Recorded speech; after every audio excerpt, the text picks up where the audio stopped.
Bonsoir à tous! Et bah aujourd'hui, devinez, c'est la boîte numéro 12 que nous allons réaliser ensemble. Et oui, ce calendrier de l'avant, pardon, avance doucement mais sûrement.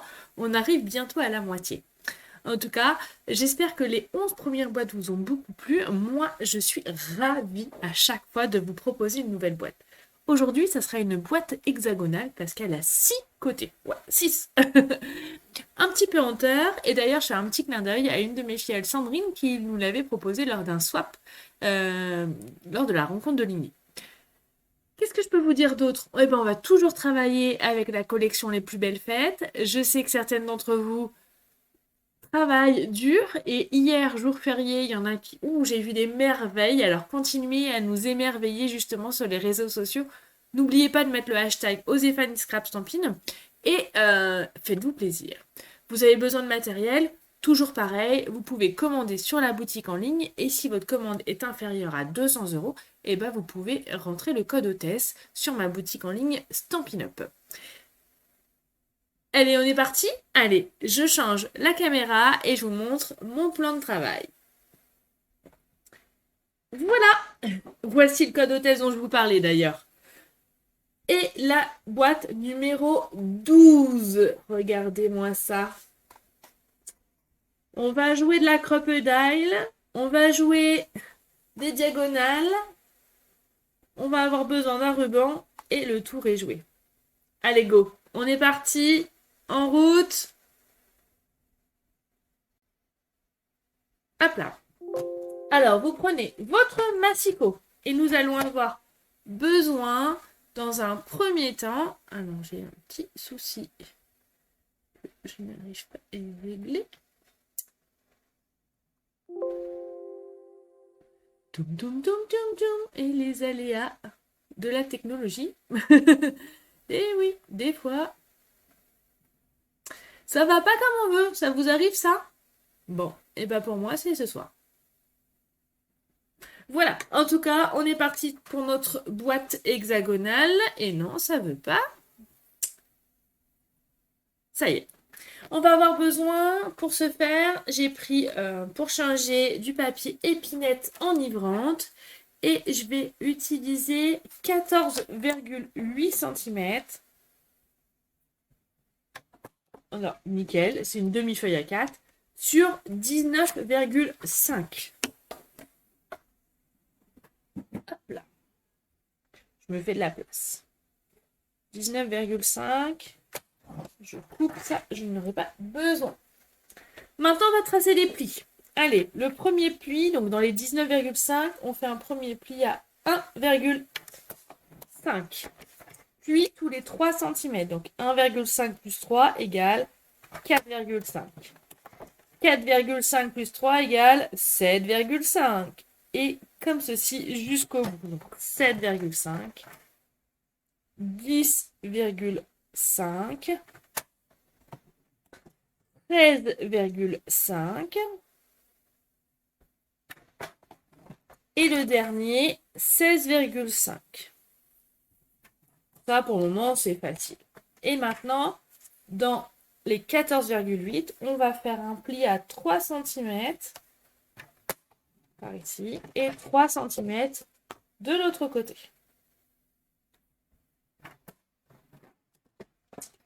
Ce qui vous donne ça. 1, 2, 3, 4, 5, 6 plis à la verticale. Puis 1, 2, 2 plis à l'horizontale. Maintenant, comme d'habitude, je prends mon feutre noir et je vais faire une petite marque au milieu de chaque carré qui mesure 3 sur 3. Donc, je mets ma règle comme ça et là, ça me fait une marque à 1,5, 4,5, 7,5, 10,5, 13,5 et 16,5. Pourquoi je fais ces petites marques-là? Parce qu'avec votre outil touche à tout, il va falloir marquer les diagonales. Donc, on prend la marque qu'on a faite et on descend sur l'intersection suivante. Et on fait ça tout le long. 2, 3, 4, 5, 6. Et on fait la même chose dans l'autre sens.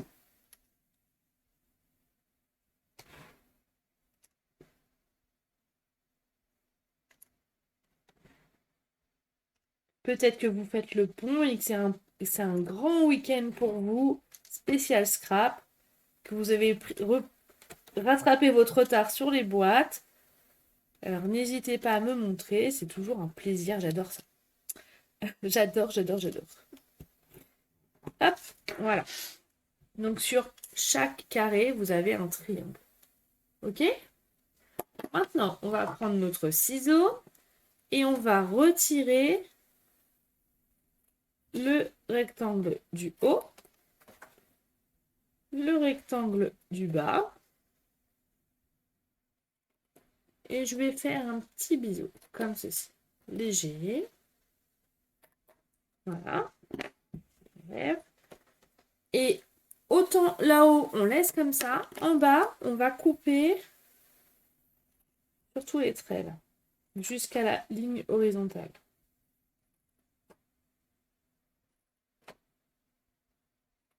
Voilà. C'est bon? Maintenant, on va utiliser notre crocodile. Alors, j'ai pris le choix de faire des petits trous, d'accord? Donc, pour gagner du temps, comme vous avez 1, 2, 3, 4, 5, 6, je plie ma feuille en deux. Comme ça, je vais faire les trous, en même temps. Et donc, ce que j'ai fait, c'est que j'ai fait les trous sur les lignes de mes diagonales à peu près. Hein. Hop, on continue.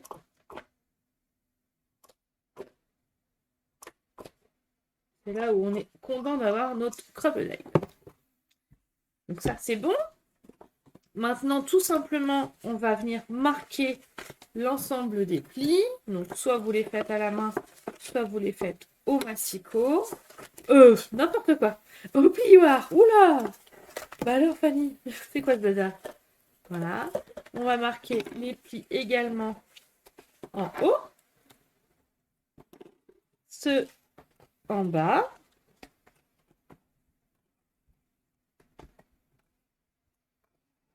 Voilà. Et là, ça va vous demander un peu de patience. Il faut marquer aussi les diagonales ici. Sachant que les traits droits, c'est des plis montagnes et les plis en diagonale qu'on a fait, c'est des plis vallées. Donc prenez votre temps, appliquez-vous, marquez bien les plis, c'est hyper important.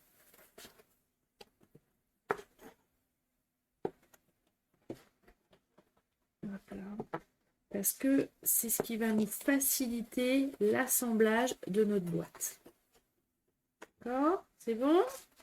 Une fois que vous avez fait ça, on va remettre tout à plat et on va mettre du double face ici.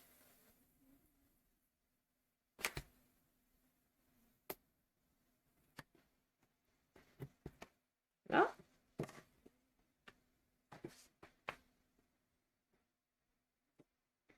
On va venir coller. Alors moi, je ne me casse pas la tête. Je rabats la languette et comme je suis au milieu, hop là. Ni vu ni connu, je t'embrouille. Maintenant, on va coller le fond. Alors là, on laisse tranquillement. On fait face à face, mais sans coller. Et en fait, c'est la dernière languette qu'on va coller. Et ce qui est important, c'est de faire attention que ça soit bien en face à face, nos bandes. Alors, attendez. Oui, je suis bien. J'ai eu un doute. J'ai eu un doute. Et le fait que si c'est bien aligné, ça veut dire que votre hexagonal, il va être régulier. Alors, on est parti. Donc, je mets la colle.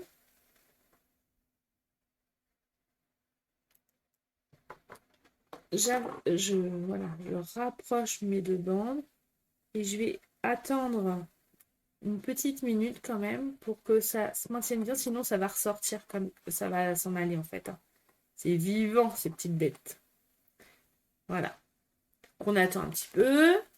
Ça nous laisse le temps de papoter, de savoir quelle est votre boîte préférée, laquelle vous avez préférée, laquelle vous avez eu le plus de mal, laquelle que vous avez refait en 10 000 exemplaires. Dites-moi tout.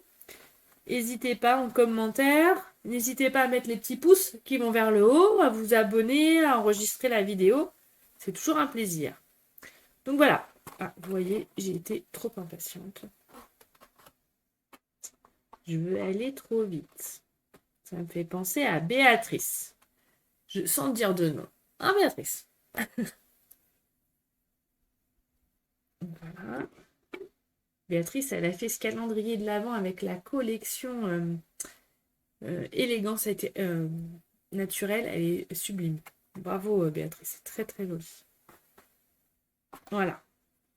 Ça, c'est bon. En attendant, je vais reprendre mon massicot et je vais avoir besoin de 6 rectangles. Alors, vous avez vu, moi, j'ai alterné, mais c'est les mêmes dimensions, de 2,6 sur 8,4. Donc, 8,4, ça y est, je ne sais plus. Je vais me servir de mon massicot. 8,4 sur 2,6. Il m'en faut 6. 1, 2, 3,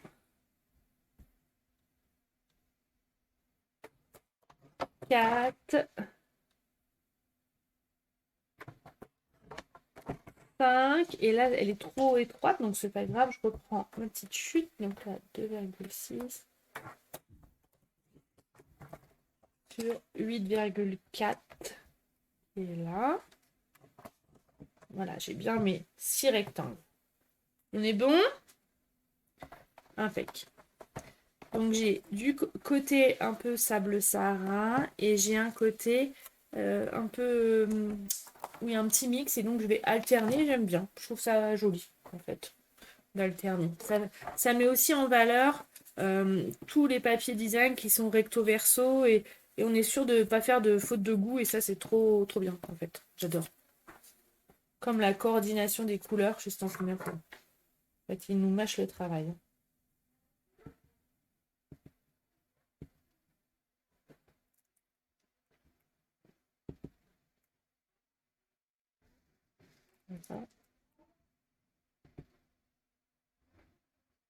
Donc, je vais coller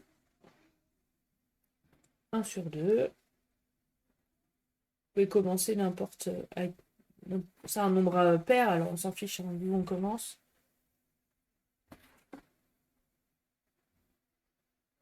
Vous pouvez aussi faire le choix de faire partout toute la boîte pareille. Hein, c'est à vous de voir. Voilà. Donc, on a nos 3 premières bandes. Et je vais faire les 3 d'après.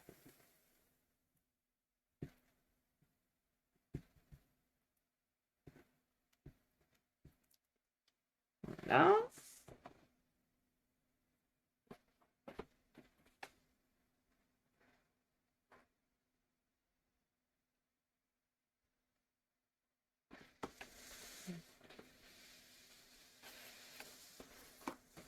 Hop. On continue.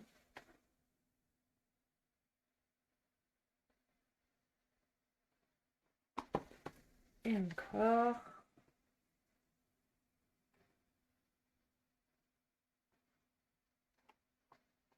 Voilà. Ok. Maintenant, on va prendre du ruban. Alors moi, j'aime beaucoup celui-ci, hein, donc je le prends souvent, le galon plissé blanc. Alors là, c'est un petit peu un jeu de patience. D'accord? Donc je vais couper le ruban et je vais faire vraiment un biseau tout fin. Puisque imaginez-vous qu'il va falloir passer dessus, dedans, tout le long. Allez, on est parti. Moi, je commence ici, parce que c'est plus facile, l'ouverture est plus grande. Et donc, je passe. Je commence par de l'intérieur vers l'extérieur. Et je vais alterner un trou sur 2. C'est-à-dire qu'une fois, je sors, une fois, je rentre. Et il faut faire tout le tour. Ah, c'est vivant.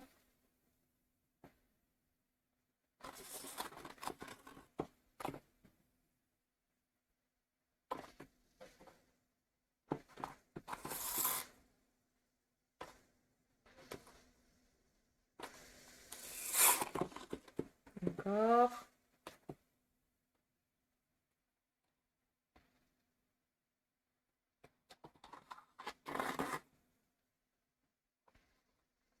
On continue. Bon, faut pas que je me mette hors champ. Quelle idée, Fanny? Encore.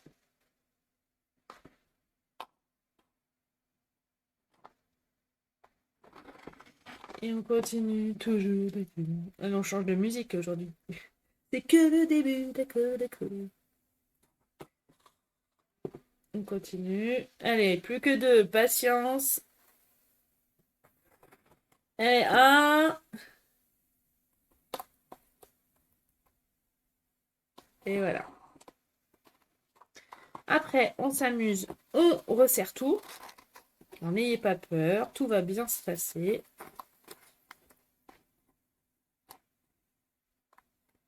Voilà. On fait en sorte que ça soit serré. Et là, on va faire notre rosette.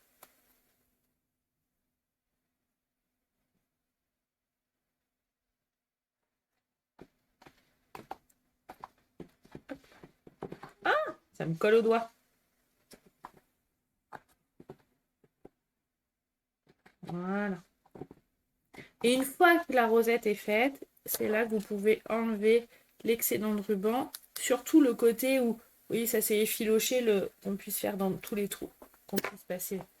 Notre boîte est faite. Maintenant, on va sortir notre machine de découpe. Et devinez, on va mettre, maintenant vous le savez, notre étoile dorée. On va mettre notre papier cerise carmin pour faire le chiffre 12 cette fois-ci. Donc le 1 et le 2. Une petite chute d'épinette enivrante pour faire notre petit feuillage. Le tour est joué. La plaque. Et on reprend notre traditionnelle chanson. Et moi, pendant ce temps-là, je tournais la manivelle. Et vous promenez dans les bois. Dans les bois ou sous les bois, je sais plus. Et voilà, ça c'est bon. Qu'est-ce que c'est pratique cette machine de découpe. Si d'ailleurs vous en voulez une à Noël, hein, vous pouvez. Hein. C'est un beau cadeau de Noël. Vous allez voir, moi j'aime beaucoup et ça s'adresse aussi bien aux confirmés qu'aux débutantes, cette machine. Pourquoi? Parce que toutes les découpes sont nickel en fait. Elles sont parfaites. Pas de problème de tremblement. Où j'arrive pas à faire les ciseaux, Fanny. Là, les découpes, c'est automatique. Donc ça, c'est bon, ça, c'est bon. J'ai mon chiffre 1 qui est resté. Elle est où ma petite pointe? Elle est là. Voilà. Je mets de côté les petits chiffres pour pas les perdre. Parce que c'est le genre de découpe qu'on peut perdre facilement. Voilà. On va, comme d'habitude, s'amuser à coller. Un petit point de colle sur le chiffre 1 qu'on va bien serrer sur la gauche. Voilà, pour laisser la place pour le chiffre 2. Qu'on va pouvoir mettre sur la droite.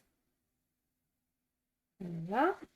Le petit feuillage, toujours notre fil conducteur sur la déco. Hein, vous avez vu, hein, depuis le début. Là et là. Et une mousse 3D derrière l'étoile afin de venir coller l'ensemble sur notre boîte. Et alors, je vais la mettre de ce côté-là. Et voilà, notre boîte numéro 12 est finie.